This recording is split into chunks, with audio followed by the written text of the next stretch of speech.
not quite as polished, but he's got more of the dimensions you're looking for as a tackle. 6'6" and change, 313 pounds with 33 3/8 arm.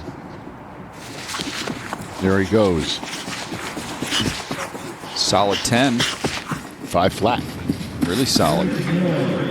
With him, it's just core strength. He's got really, really quick feet. He can bend. It's just continue to get a little bit stronger in his core. I'm in at Michigan. Oh, you have no idea how excited I am and everybody else is to see how it's all going to go from here.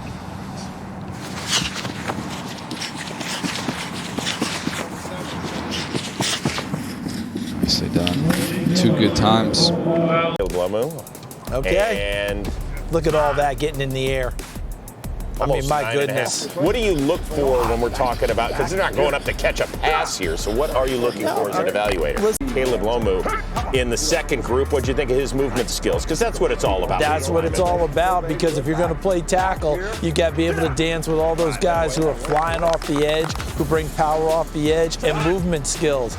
And Caleb Lomu talked very, very openly about how proud he was of not giving up a sack against his quarterback. These are the types of guys that you want out there that are saying, not on my watch, you're not getting to my QB. It'll be interesting to see where he ends up.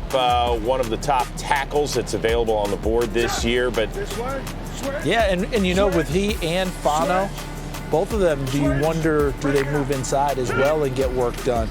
And I know that Fano took some snaps at center after all of his drills were over. And was proud of it. And was very proud of it. But look, you mentioned the Seahawks. Look at this. Yeah, Abe Lucas is a guy that, you know, he's battled injuries, obviously, throughout the start of his career. But when he's been healthy, he's been the opposite side of Charles Cross. He went in the 3rd round, but he has been a steady player.